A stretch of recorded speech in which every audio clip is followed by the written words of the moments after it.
And we are live. Greetings, Otaku Faithful. Thank you for joining us again this week. Once again, it's Larry Williams, OAW Commander-in-Chief. And it is Ugo Strange, two-time saver of the world, AJ Styles of the internet. And it's your boy Uber Hikari, aka the Nerd Nigga. And we are here to bring you all another episode of OAW Late Night right here on Otaku Assemble Weekly. And finally, we're back to bring you all another live hangout, another edition of OAW Late Night. So, first and foremost, I want to take this time to go ahead and thank everybody who tuned in to the debut of OAW Late Night last Saturday night. It was a great turnout, and I really appreciate everybody who decided to tune in to the new segment. Also, everybody who went ahead, left comments, who shared, who subscribed, and I even want to go ahead and take this time to thank everybody who tuned into my other videos that I had uploaded later in the week. This past week, we saw the return of anime favorites, favorite hero, and favorite villain, all to the OAW YouTube channel. All three of those videos had great turnouts, and I got some killer suggestions for future videos from you guys. So I want to thank everybody right now for tuning in. Thanks so much for continuing to like, comment, share, and subscribe. Much love to the Otaku Faithful. So, with that being said, I decided that for this week, since we didn't get a chance to address any of you guys' questions in last week's OAW Late Night, I decided that since we didn't do that, and also because I have yet to even do an update video since I came back to the channel and started uploading again, I decided now was as good a time as any to dedicate this episode of OAW Late Night to the first Q&A session of 2017. So by all means, Otaku Faithful, please feel free, leave your questions in the comments section below right now, and we will pretty much go around the table pulling questions that that we find interesting from the comment section, and we'll pretty much spend the next 30 minutes or so just answering you all's questions. So please feel free, go ahead, leave those questions in the comments below right now, and we'll get Ugo to start us off with our first question. All right, I'm just going to go straight down a list because we got some good questions here. But Fox McCloud, he couldn't be here for the live stream, but he says, here we go.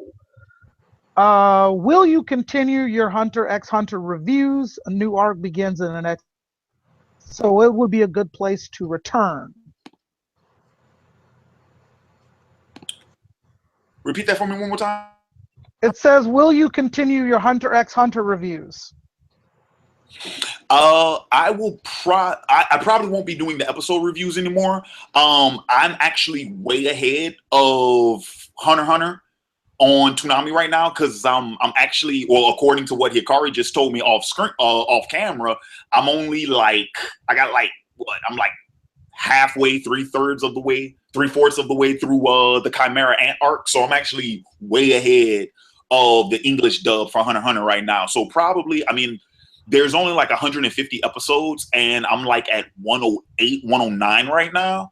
So I'll probably just wait until I finish the series and then just do a full series review. Yeah, I'll probably do that. Or if anything, if I do decide to do multiple reviews, it'll be by arcs. Yeah. I guess Hugo, you never did Hunter x Hunter reviews, so I guess I could take this question. Like I said in my update video, I probably will eventually get around to doing Hunter x Hunter reviews, but I'm not sure when that will be. It almost certainly will not be in the near future, just given the videos that I plan to put out on a weekly basis. And maybe they'll come back after, let's see, March 11th is when Samurai Jack comes back on, so March, April, May.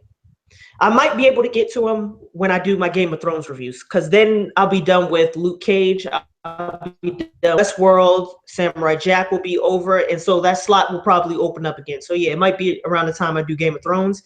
And since Game of Thrones is coming out later this year, it's coming out in mid-2017, the Hunter x Hunter reviews will probably come back maybe in like June, July, sometime around there. Yeah, right now, I can say this. Right now, there's a good chance that I might do another Hunter x Hunter video this year, just because right now it's already on my list for an anime favorites video, and right now it's actually planned for my fall 2017 season. So you'll see a Hunter x Hunter video on my channel. Like I said, if I don't do the whole series in one video and I just decide to do the arcs, you'll see something this year, definitely, because by then I'll be done with the series. Anyway, thank you for the comment, Fox McCloud. Sorry you couldn't stay here for the stream. So who's got the next question? I guess I'll pick it up. It says, what anime death gave you nightmares? None. Oh, nightmares? Probably not nightmares, but there were a lot of deaths that disturbed me. No one will probably watch this series, so I can probably tell you what happens in the series. It's a very old series. It's actually the series that Yoshiyuki Tomino made after he made the original Mobile Suit Gundam. So after the original Mobile Suit Gundam got canceled in 1979, he came out with a new series called Space Runaway Ideon. And I remember that show. That series is incredibly violent. I mean, there are children getting their heads blown off with bazookas. I mean, at the end of the story, basically the whole universe is destroyed. I mean, it's an extremely apocalyptic story.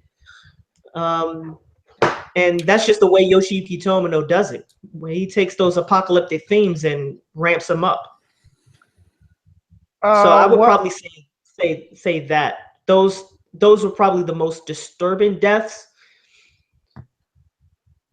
One that wasn't a death but really did disturb me was what happened to Camille B. Don and Zeta Gundam. Some other disturbing deaths. I got one that I thought of. This one actually did fuck with me a little bit. So go ahead, Larry. What was your boy's name from Blood Plus, the little brother? Was it Rinku? Something like that? Yeah. When he got killed. Yeah, that kind of cause that was a rape and a death. Yeah, that was pretty sick. And that's the thing. I've only seen that series once. But that death, I was like, because he was still a kid too, because he was only like 13 or 14. And you know what I'm talking about, Hikari? Nah, Have you seen Blood Plus? I never got around to watching it. Oh shit! Well, I just spoiled a major death in that series. Then I probably won't even remember what you said. Because that. No, I was going to say another death that a lot of people probably won't think is important, but was very important to me at the time, was the little girl in Full Metal Alchemist. Oh yeah, the father. Yeah. Yeah, I mean that was really disturbing to me. That was viscerally disgusting to me. Yeah, and then the other thing too is, I think because so many people, when they talk about like the most shocking deaths in anime or whatever, they always mention Hughes from Full Metal Alchemist, and that's because his death kind of came out of nowhere. And I want to say in both of the series it plays out like that. In the original and in Brotherhood, it plays out like, or I don't know, maybe because I knew it was coming in Brotherhood, that I was kind of like, okay, like I'm expecting it. But like when I saw it in the original, it wasn't so much like it was it wasn't shocking by like how bad it was or how violent or grotesque or gruesome or anything like that. It's just that it came out, you didn't see it coming. Right, it was unexpected. Yeah, it's unexpected. Yeah. For me, yeah, I was gonna say. First issue, Battle Royale. If you haven't read it, excellent manga. Forget the Hunger Games, forget all that stuff. Battle Royale, first issue. That will mess me up. Still mess me up. Like I can read it, but still mess me up. So yeah, good question. Good question. You know what's funny about that? Ugo gave me like all of Battle Royale like 5-6 years ago, and it's still sitting on my this computer right here, and I still haven't read it. Dude, you gotta get on top of that. That's old school manga right there. Because there's no anime for it yet. There's only a live action movie. But there's a get the novelization manga. of it, which my homeboys he's been trying to get me to do. He's been trying to get me to read the novel. The novel and the manga are written by the same author, so Mm-hmm. they both have the same. They both have the same content in it. It's just in the manga, it's a little bit more streamlined than it is in the movie. So if you read the novel and the manga, but there's no series of it yet. There's no animated series of it. I'm surprised, but there isn't. So the first issue of Battle Royale messed me the hell up. Dude, you know what's funny? Okay, wait. Actually, I want to go ahead and I want to use this as my next question, because this is actually a question that was posted in one of my videos earlier this week, but I didn't know how to incorporate it into one of the videos for this week. And I was like, well, I'm doing a Q&A. Maybe they'll re-ask the question. But since you brought that up, is it cool if I go ahead and use this as my first question? Please. But we got a lot of good questions here. So I got somebody asked, what is a manga series that you think deserves an anime adaptation? So I didn't even know that. It never even dawned on me that Battle Royale didn't have an anime series. It didn't. It didn't for the longest time. It still hasn't. I'm again really shocked. That question for me, Dance Till Tomorrow. It's a. Oh wait, no. Blood Alone. It's a manga series that I picked up that I started reading back in the day, and I just haven't finished it. I don't know if it's an animated series. I know it's an audio series, which is weird. But Blood Alone, because I really liked that book, and I really liked where they were going with the character. So Blood Alone, that should be an anime series, or Dance Till Tomorrow, one of the two. Except for Dance Till Tomorrow would be like kind of hentai, but that's neither here nor there. Yeah, I can think of a couple. I would say Nausicaa of the Valley of the Wind by Hayao Miyazaki.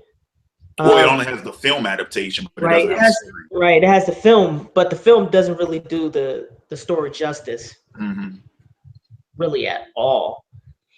Another one I would say is one of my favorites, Bastard by Kazushi Hagiwara. There is a Bastard it's an OVA series. Yeah, it's an OVA series, and it's really shitty. So I like it. It's hilarious. Well, yeah. I mean, it's as ridiculous as the manga, but I want one that's a little more faithful to the source material. But the manga is just ridiculous, and then it gets serious. I mean, it gets real serious out of nowhere. So yeah, mine. At first, I couldn't think of a manga that I'm like, hasn't. Because here's the other thing too. We're talking about one that doesn't have an anime adaptation at all, and I'm trying to think of one because most of the manga I've read at some point in time has been adapted. I don't think Vagabond's been adapted yet, so that would be one. Well, actually, I'd prefer to see Vagabond as a live action adaptation than an anime. Because my thing is this: the only reason I would care to see Vagabond as an anime is if they duplicate that style. If it's drawn in that same style, I'm all for it. But if it's sort of like the stock common anime, typical anime style. I was just about to say that the aesthetic in the manga is so unique, and in a way, it's just, I mean, man, brilliant artist doesn't even begin to describe it, really. The one final thing I do want to throw out though, part 2 of Claymore. I wish. Yeah, I really wish. I want Claymore is one of the series I want to get an anime remake, and that's because the original series neglected all of the second half of the manga. Yeah. So, all right, you go. Next question. I don't think Uber asked a question yet. Oh. No, I did about the anime deaths. Oh, okay, real talk. All right. Larry. Yes. It's been a long time. Do you believe that there should be more originality than adaptations? It seems that audience take for granted that there are literary versions of visual media. This is kind of what you were saying right now. Yeah. Well, and actually, it's something I've been saying for the longest time. No, we do need more originality. We do need more original material. I will keep beating that horse. I don't care how dead it is. I will keep beating it until it gets off my lawn. There's not enough original material, and what little original material we do get, we're not supporting. Once again, I have to keep going back to 2013, Pacific Rim. I loved Pacific Rim, and Pacific Rim isn't anything original so much as like you can tell every influence that movie has. You can tell what comes from the mecha genre, what comes from kaiju movies, what comes from this, what comes from that. But in and of itself, it's still an original property, and people didn't go and see it. It barely turned a profit. People didn't go and see it. Right. It's getting a sequel though. Yeah, it is getting a sequel, which is good. But for a while, Pacific Rim, that franchise was in limbo, and there's no reason for it. It should have gotten sequels, animated series. It should have had a toy line. It should have had a clothing line. It should have had a video. The fact that there are no video games for it astounds me. And from what I heard, the comics didn't really sell that well either. So, and that's just the one example that I'm gonna keep throwing out there, because that should have been a multi-billion-dollar or at least a multi-million-dollar franchise, if not a billion-dollar franchise, and it never happened. We also have this. I'm trying not to take up too much time, but yeah, we need more originality. I will throw this out there though. I'm going to toss some shine. I ain't gonna go see that Beauty and the Beast remake. There's no point in it. We have the animated films. I'm not dropping money on another remake. Sorry. I agree with Larry. I think the reason why the reason why studios do so many adaptations is because there's already a built-in audience for it. So I mean, looking at it from a financial perspective, it's a safe bet for them. So they think anyway. So that's why they're kind of shying away from originality. But like, I definitely feel like there needs to be a lot of originality, and sadly, a lot of the originality that we're seeing is coming from the horror genre, and that's really sad that the horror genre is actually getting all of the original stories, but like everything else, no, this comes from a book, this comes from this comes from that. So I don't know. It'll be good to see when the well runs dry and something fresh comes along in other genres other than horror. So that's my 2 cents. Short answer, yes. For me, I don't really care. I mean, I just want it to be good. If it's good, I'll watch it, I'll read it. That's the only real standard I have. You know, it's funny, Hugo, that you brought up the horror genre though, because dude, you remember this, for pretty much all of the 2000s, it was nothing but remakes in the horror genre. Nothing but remakes. The only original franchise that we got was Saw. Yeah, but I mean, like, look at that. It's an original franchise. Paranormal Activity, Insidious, Sinister. Right, those are new, yeah. Yeah, but those are newer. Yeah. Those are newer. For the longest time, we went through the stretch of shitty American horror movie remakes, and then we went towards the mid to late 2000s. It was the Japanese horror film remake sensation. Oh, no doubt. No doubt. But what I'm saying is, horror movies now are like, they got original stuff going on. Yeah, like, they made a comeback. They made a comeback. I mean, their movies may not be good, but I mean, they're at least trying. You know, they're bringing something different to it. So those movies scared the hell out of me. All right, let's Hikari, give us a question. What are your thoughts on the continuation of Samurai Jack? Shocked, amazed that it was brought back. If it succeeds, could it mean more continuation of canceled shows? Part of me actually wants to save that question. I feel like that could be a discussion of the week brewing there. I want to save that question. Yeah. I want to save that question.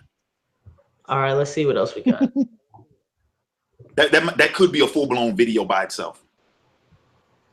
Well, just answer the second question then. If it succeeds, could it mean the continuation of more canceled shows? That's why I said it could be a discussion of the week. I can get a whole video out of it. Man. Okay, all right.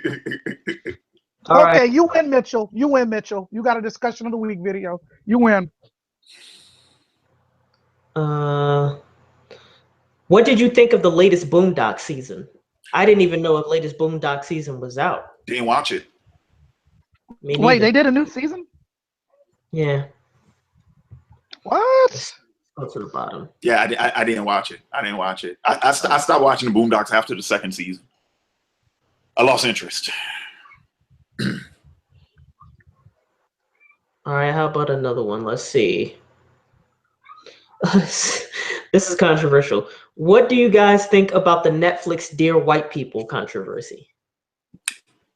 There's always going to be controversy when white people are being accused of racism, which is kind of in their wheelhouse.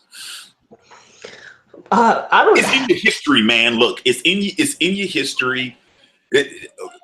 Long story short, I understand. Here's the thing. Caucasian Americans do not like being accused of being racist or having racist tendencies. The problem with that is their culture inherently embraces racism or racist tendencies. So even if you don't have anything to do with it, if you have nothing, it's that old adage of if it has nothing to do with you, then you're not concerned with it. It's only the people who have a tendency to engage in that type of activity and that type of mindset who get upset about it. Right. So I literally just found out about this right before I came into this live stream. And I honestly don't even know what to make of it.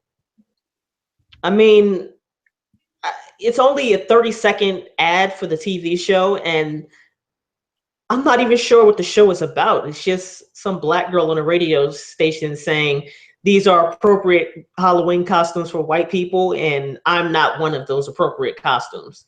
So I'm not even sure what the show is about, what its themes are, what its motifs are, what its message is. I don't even know enough about it to draw a conclusion.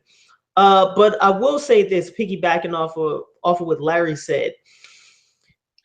It's not even a question of racism or racist tendencies when it comes to white people in America. It's the fact that the culture of privilege that builds up this concept of whiteness and white normality and white values is necessarily exclusive of other people. So this comes from, and this is just one example off the top of my head. So the fact that I think it's who is it, Matt Damon, who's in The Wall, Mm-hmm. and there's this white guy in China. He's the white male savior. He's saving everybody in China, and I'm just like, okay, there are a lot of white people who are saying that there's nothing wrong with that. So if there's nothing wrong with that, then there should be nothing wrong with this idea. Imagine that it's Denzel Washington who's the savior, and he's saving Ireland from the English invasion. I very seriously doubt people would take that movie seriously. Like Denzel Washington fighting on the side of the Irish, saving them from other white people. Dude, white people lose their shit whenever somebody casts a black Jesus. Right. Or black stormtrooper.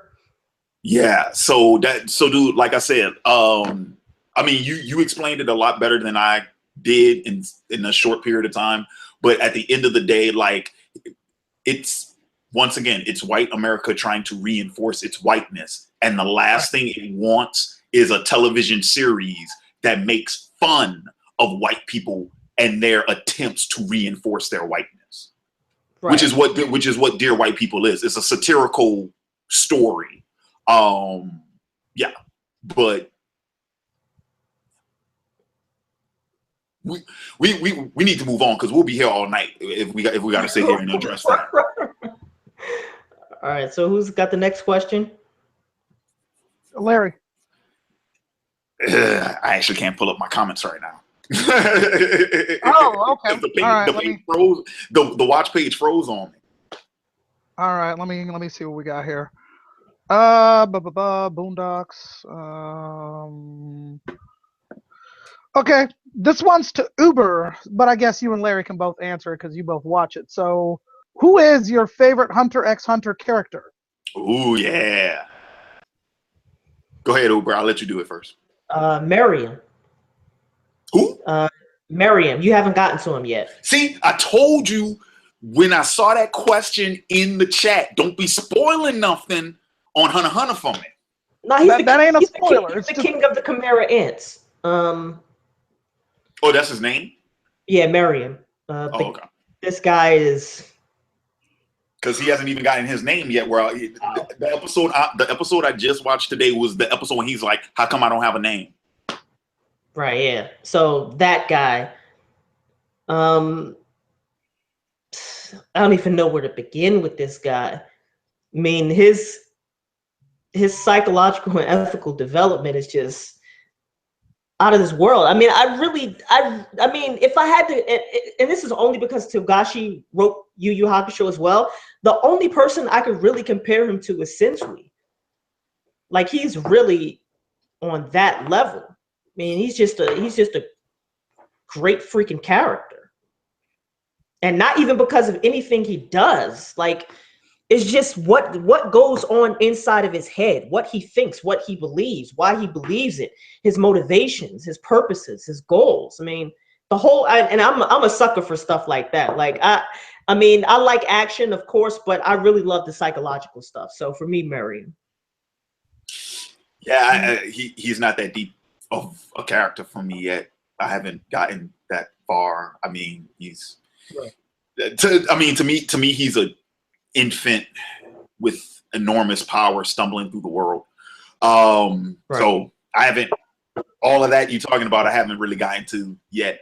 I would say my favorite character in the story so far, funny enough, it was Kurapika. But now I'm feeling like it's Killua. I love Killua, dude. I really do. Yeah. But see, once again, the thing I love about Hunter x Hunter, and it's actually one of the things I hate about Hunter x Hunter, now that I'm so far into the series, like, I liked all of the main characters from Jump Street. I liked all of them. And the fact that we don't get, like, the team, like, they didn't stay a team. Like, they were only together until when they got Killua back from his house, and even then Killua wasn't with them. So, like, they haven't really been a team since the Hunter exam. Right. Yeah, and then Kurapika and Liario. Yeah, and then after York New City, Kurapika and Liario, that's it. They're done. And I'm like, what a boy. Like, I'm still waiting for the episode when the team comes back together, but that hasn't happened yet. So but so far my favorite one is Killua. Killua is the right amount of Kurama and Hiei. Yeah. The right amounts of both of them. So yeah, that's it. Can I steal the next question? Oh yeah, absolutely. Because I got a really good one that I think all three of us could answer. This is from Polly Bloom. Larry, I am an aspiring manga artist, my bad. And I've been practicing drawing for a while now, and I'm pretty good at drawing, but I'm very bad at writing. How should I get started with creating manga? Right. And keep so writing. Larry actually self-published a comic book. So Larry, I'm gonna let you take this one.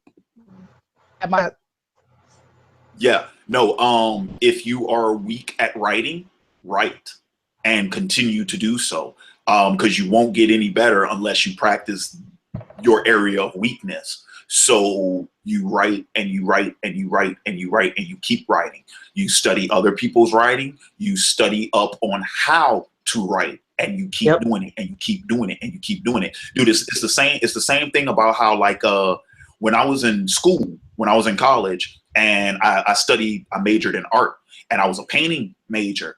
Well, my one weakness in terms of painting, like when I first started, was portraits. So for like a year, all I did was portraits. And every semester after that, I made sure I did a portrait. And then by the time I get into my advanced classes, I'm like, okay, I can do portraits, but I'm weak at landscapes. So my senior body of work was all landscapes. Yeah, I just, whatever my weakness was, I just tackle that shit head on. And it's the only way you get better at it. So I would say to our young viewer, yeah, if you're weak at writing, dude, write. Even if you write badly, write. Yeah. It's kind of odd for me because right now, I mean, well, first of all, I've never written anything related to comics or manga or anything like that. So that's, to me, that's really foreign. But it's also just a fundamentally different type of writing than, say, poetry or even prose, long form prose like narratives. Right now, I'm in the middle of writing a short story, and the most important advice that I could give you for writing prose in terms of like short stories or novellas or novels, study grammar. Like, you have to study grammar. I mean, become a technical expert at grammar, because the more you can manipulate how you structure your sentences, the more you can manipulate your thoughts. And that's one of the things that I'm learning right now. And what's interesting is that before, when I tried to write like prose, I was really bad at it. And that's mostly because the writing sort of overwhelmed me. When you write something in long form, like a narrative, you have to be concerned with so many different aspects of the story. People can use their imaginations, but that will only take them so far. So you have to tell people how things look, or at least give them some intuition of how things look, how things sound, how something might smell, all of those sorts of sensory things. And then you also have to be concerned with how people think. And there's so many different ways that you can show what a person thinks, and so many different writing styles. One of the things that I study specifically is free indirect discourse, where it's a third person point of view, but it's written almost as if it's first person. So you take the contents of a first person and put it in a third person perspective, and that really fascinates me. So I've been studying that. But again, I think just the fundamental groundwork that you need to do is grammar. Like, there is nothing that will F up your story like grammar, because if you can't compose correct sentences, no one will understand what the hell you're talking about. I mean, I've never seen something effed up so badly as somebody misplacing a subordinate clause, for example. Totally. I mean, it changes everything. So yeah, that's what my advice will be. I would say read the stories you like, figure out why you like them, and go from there. Like, everybody has their own voice. Everybody has something that they like or that appeals to them. So if you're creating a manga, read manga, that's your go-to. Read manga, and read the manga that made you want to write, because something made you want to do this in the first place. So it's like, what do I want to do? What made me want to do this? Go to that, see what you really liked about that, and see how you can take elements from that without completely ripping it off. Right. Yeah, and you'll be surprised what you learn when you do something like that. Because like I said, my favorite anime and manga franchise, Dragon Ball Z. But by the time I started creating my own material, I realized Dragon Ball Z is not a well-written story. It's really not. It's pretty much, the series exists for the fights. That's not to say that it doesn't have good story elements, but when you actually are sitting there reading the chapters, it's not the best. It's not the best manga I've ever read. Not even close. Right. And once you realize stuff like that, that's how you know how to make things better. Yeah. So we're pretty much okay. So guys, we are way over time. One more thing. Can I just say one more thing? Go ahead. Simplicity is your friend. Be as concise as you possibly can be.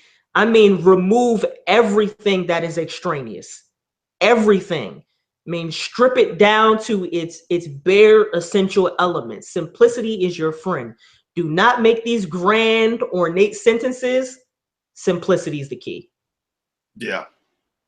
So we're way over time in this segment, and we are hella late for our next segment. So pretty much, yeah. What we're gonna do, by all means, guys. I do want to take this time to apologize for, we couldn't cover all the questions that you guys submitted within, a half hour. But the cool thing about it is now we have material. Well, not only did we found out two things. Okay, number one, if we do another Q&A, we got a lot of material for that. And number two, there's even some discussion of the week topics up in these questions too, which is also hella cool. Shout out to my boy Mitchell. He actually did hit me up on the OAW Facebook page because he was the one that gave us that comment about the question about the Samurai Jack and the continuation of canceled shows. So shout out to Mitchell. That was a great topic, and we probably will address that sometime in the future. So please, by all means, guys, if you have any more questions for us, feel free to leave those in the comments of this video.